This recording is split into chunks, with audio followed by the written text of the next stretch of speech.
দান নহয় শূন্যৰ এটা অপাৰেশ্যন চলি আছে, BPF-ক শূন্য কৰা অপাৰেশ্যন চলি আছে আৰু এইটো যাত্ৰাটো মচলপুৰ সমষ্টিৰ পৰা হৈছে।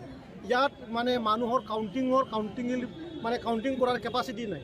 3000 আমাৰ মানে নাম সহ তাত লিষ্ট সহ সিহঁতৰ এড্ৰেছ সহ আমাৰ জইনিং আছিলে, কিন্তু আমি দেখা পাইছোঁ 4, 5, 6 হাজাৰৰো ওপৰত মানুহে আহি আজি ইয়াৰ UPPL যোগদান কৰিছে আৰু সকলোৱে BPF-ৰ পৰা আহিছে। এটাই কথা, পৰিৱৰ্তন বিচাৰিছে। প্ৰমোদ বড়োৰ নেতৃত্বত আজি শান্তিৰ এটা যি ইয়াত বতাবৰণ চলি আছে, সেই বতাবৰণৰ সকলোৱে আমেজ লোৱাৰ কাৰণে উৎসাহিত হৈ আজি মানে UPPL যোগদান কৰিছে। BPF অতি সোনকালে 6 মাহো নহয়, 3 মাহ 4 মাহৰ ভিতৰতে BPF-ৰ দুটা ভাগ হৈ আছে। ৰবিৰাম নাৰ্জাৰী ডাঙৰীয়াৰ নেতৃত্বত এটা বৃহৎ দল, এটা BPF মানে এটা অংশীদাৰ হ'বলৈ গৈ আছে আৰু কিছুমান আমাৰ MCLA আৰু MLA সকলে সঘনে আমাৰ UPPL-ৰ সভাপতি ডাঙৰীয়াৰ লগত কথা চলি আছে। এখেতসকলৰ ইচ্ছা জগাইছে যে UPPL-ত যোগদান কৰিব লাগে আৰু আমাৰ BJP আৰু UPPL যি চৰকাৰ চলি আছে সেই চৰকাৰৰ লগত মাৰ্চঅপ কৰি পেলাই উন্নতিৰ কথা এখেতসকলে চিন্তা কৰা বুলি কৈ আছে। 100% ইয়াত BPF-ক কৰিবলৈ কি আছে? আগৰ যি 17 বছৰত যি মানে দুৰ্নীতি, যি শাসনকাল গুচি গ'ল, সেইটো মানে মানুহে পাহৰিব খুজিছে। যি ধৰণৰ ইয়াৰ পৰিৱেশ এটা সৃষ্টি হ'ল, সেইটো মানুহে আকৌ দুনাই কেলে আগত ৰাখিব? মানুহক লাগে শান্তি, মানুহক লাগে উন্নতি, আৰু উন্নতি আৰু শান্তিটো আমি আমাৰ BJP আৰু UPPL চৰকাৰে দি আছে। সেই কথা এতিয়া চাওক, যোৱাকালি আমাৰ ওদালবাৰীত এখন UPPL দলৰ ৰাজহুৱা সভা অনুষ্ঠিত হৈছিল আৰু এই ৰাজহুৱা সভাত তেখেতসকলে মানে ঘোষণা কৰিছিল যে BPF দলৰ 3000 সদস্যই UPPL দলত যোগদান কৰিব। এনেকুৱা ধৰণৰ এটা কথা তেখেতসকলে তাৰমানে অপপ্ৰচাৰ এটা চলাইছিলে। আচলতে আমি যিটো দেখিছোঁ, তেখেতসকলৰ সভাখনত কালি 3000 মানুহ জমাই হোৱা নাই। গতিকে তেনেস্থলত তেখেতসকলে কেনেধৰণে BPF-ৰ পৰা 3000 মানুহ আনি UPPL-ত যোগদান কৰালে, এইটো এটা বৰ আশ্চৰ্যজনক মানে বিষয় হৈছে। এইটো তেখেতসকলে ৰাইজক একদম আভুৱা ভাড়াৰ কাৰণে এটা অপচেষ্টা চলাই তেখেতসকলে BPF দলৰ পৰা জইন হোৱা বুলি এইটো প্ৰচাৰ কৰিছে। আনহাতে তেখেতসকলে চাব, মই মানে পুৰণা কথা এটা মই মানে অনুকিয়াই দিব খুজিছোঁ আজি ইয়াৰ জৰিয়তে, যে তেখেতসকলে এই মিটিংখনত যিখিনি মানুহ আনিছে, এই মানুহখিনিক তেখেতসকলে আগত যি PMAY-ৰ ঘৰৰ কাৰণে যিবিলাক ID আমাৰ BPF দলৰ ফালৰ পৰাই মানে চেংচাছ কৰি পঠোৱা হৈছিলে 2011 চনত, সেই বস্তুটো তাৰমানে এতিয়া বৰ্তমান আহিছে। এই ID বিলাক মানে তেখেতসকলে এটা ৰাজনৈতিক মানে সমীকৰণ লগাই কি কৰিছে, যে যিবিলাক মানুহৰ PMAY ID আছে, তেখেতসকল যদি মিটিঙত অনুপস্থিত থাকে তেতিয়াহ'লে তেখেতসকলৰ ID বিলাক কাটা যাব। এনেধৰণৰ এটা ভুৱা প্ৰচাৰ চলাই কালিৰ মিটিংখনত তেখেতসকলে মানুহ জমা কৰিছে। আৰু আনফালে যিটো এই অৰুণোদয় আঁচনি ইতিমধ্যে ধৰক অৰুণোদয় আঁচনিটো আপোনালোকেও জানে। অৰুণোদয় আঁচনি আমাৰ BTC-ত যেতিয়া BPF চৰকাৰ চলি আছিল তেতিয়া আৰম্ভ হোৱা এটা আঁচনি, আৰু সেই আঁচনিত আমি যথেষ্ট সংখ্যক মানে এপ্লিকেণ্টে এপ্লাই কৰি থৈছিলে। কিন্তু দুৰ্ভাগ্যবশতঃ যেতিয়া তেখেতসকলৰ চৰকাৰ আহিল, এই UPPL দলৰ মানে চৰকাৰ আহিল, তেতিয়াৰ পৰাই তাৰমানে কি কৰিছে তেখেতসকলে BPF দলৰ যিবিলাক আমাৰ কৰ্মীয়ে এই অৰুণোদয় আঁচনিৰ কাৰণে দুখীয়া মহিলাসকলে আবেদন কৰিছিলে, এই আবেদনবিলাক তেখেতসকলে নাকচ কৰিছে। তেখেতসকলে সেই আবেদনবিলাক নি নৰ্দমাত পেলাই দিছে। এনেকুৱা ধৰণৰ কাম কৰি বহুত দুখীয়া মহিলাক তেখেতসকলে এই পাব লগা অৰুণোদয় আঁচনিৰ পৰা মানে বঞ্চিত কৰিছে।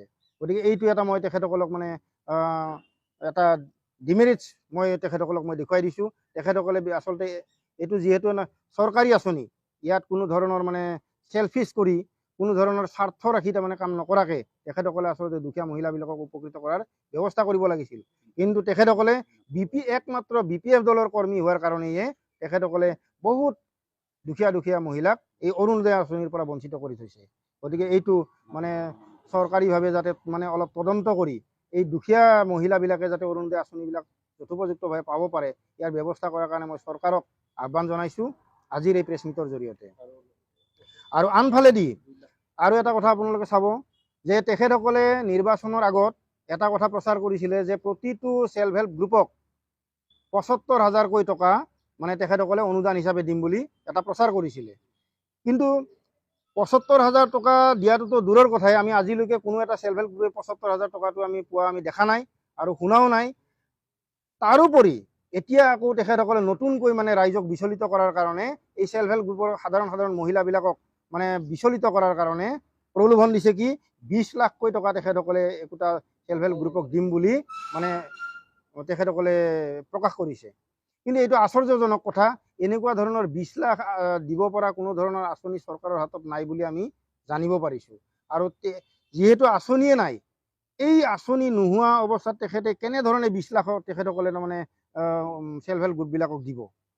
এইটো এটা একদম গোকাত মিছা কথা কৈ ৰাইজক বিপথে পৰিচালিত কৰাৰ চেষ্টা কৰিছে তেখেতসকলে। গতিকে এইটো এটা গুৰুত্বপূৰ্ণ কথা মই আজি আপোনালোকৰ জৰিয়তে মই প্ৰকাশ কৰিলোঁ। আনফালেদি আৰু এটা কথা মই ক'ব খুজিছোঁ, তেখেতসকলে যোৱাকালিৰ মিটিঙতে মানে এইটো ভাষণৰ মাজতে তেখেতসকলে প্ৰকাশ কৰিছে যে LP স্কুলৰ পৰা একেবাৰে ইউনিভাৰ্চিটি লেভেললৈকে যিবিলাক ষ্টুডেণ্ট আছে, এই ষ্টুডেণ্টবিলাকক তেখেতসকলে 5,000কৈ টকা দিম বুলি ঘোষণা কৰিছে। আপোনালোকে ভাবক, একোজন ষ্টুডেণ্টক 5,000কৈ, ইমান LP স্কুলৰ পৰা ইউনিভাৰ্চিটি লেভেললৈকে কিমান লাখ লাখ মানে ষ্টুডেণ্ট আছে, তেখেতসকলক 5,000কৈ দিব পৰাটো সম্ভৱ নেকি? এইটোতো কোনো চৰকাৰী আঁচনি তেনেকুৱা ধৰণৰ নাই। তেখেতে নেকি নিজৰ পকেটৰ পৰা দিব নেকি? আৰু যদি পকেটৰ পৰা দিয়ে তেতিয়াহ'লে ইমান টকাৰ গৰাকী তেখেতে কেনেকৈ হ'ল? তেখেতে EM হোৱা আজি 3 বছৰহে হ'ল। আনফালেদি তেখেতসকলে যেতিয়া চৰকাৰ অহা নাছিল, নিৰ্বাচনৰ সময়ত তেখেতলোকে নিৰ্বাচনী ইস্তাহাৰৰ জৰিয়তে বা ভাষণৰ জৰিয়তে হ'লেও প্ৰকাশ কৰিছিলে যে 1 ভোট 1 জব, প্ৰতি ঘৰে ঘৰে একোটাকৈ চাকৰি দিয়াৰ তেখেতসকলে আশ্বাস প্ৰদান কৰিছিলে। কিন্তু আজি 3 বছৰ পাৰ হ'ল, আমিতো কোনো তেনেকুৱা ধৰণৰ এজন ব্যক্তিকো এখন দুখীয়া ঘৰতো এটা চাকৰি দিয়া আমি এতিয়ালৈকে দেখা পোৱা নাই। গতিকে এইবিলাক মিছা কথা কৈ তেখেতসকলে মানে ৰাইজক আভুৱা ভাৰি চৰকাৰ চলাই আছে। আগন্তুক সময়ত ৰাইজ যাতে সজাগ হয়, তেখেতসকলৰ এই আভুৱা ভৰা কথাবিলাকত যাতে ভুল নাযায়, তাৰ প্ৰতি মই আপোনালোকৰ এই প্ৰেছ মিটৰ জৰিয়তে মই সমূহ ৰাইজলৈ এইটো আহ্বান জনাইছোঁ। তেখেতসকলেতো বোকাত মিছা কথা কোৱা এটা দল, এইটো ৰাইজে মোটামুটি এতিয়া প্ৰায় উপলব্ধি কৰিছে। প্ৰথম অৱস্থাত ইলেকশ্যনৰ আগমুহূৰ্তত হয়তো তেখেতসকলে এটা বিৰাট ডাঙৰ ঘোষণা কৰিছিলে, তাৰমানে কি যে পৰিৱৰ্তনৰ চৰকাৰ, আৰু ৰাইজেও হয়তো মানে বিশেষ কিবা পৰিৱৰ্তন হ'ব বুলি আশা কৰি তেখেতসকলক চৰকাৰত আনিলে। গতিকে এই মিছা কথাবিলাক কৈয়ে তেখেতসকলে চৰকাৰ কৰিছে। আৰু এতিয়াও ঠিক BPFক গালি দিয়াৰ বাহিৰে UPPL দলৰ আৰু অন্য কাম একো আমি দেখা পোৱা নাই।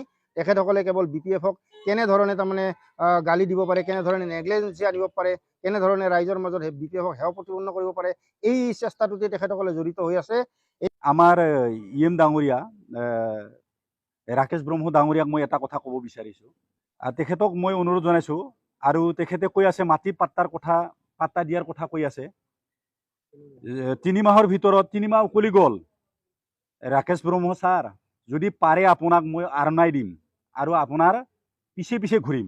যদি আপুনি 3 মাহ আৰু 3 মাহ সময় দিছোঁ, আপুনি 3 মাহৰ ভিতৰত যদি পাৰে মাটিৰ পাট্টাবিলাক দি দিয়ক। যিবিলাক চৰকাৰী ভূমিত মানুহ আমাৰ বহি আছে, বহুত মানুহ, দুখীয়া মানুহ, পাৰে যদি দি দিয়ক।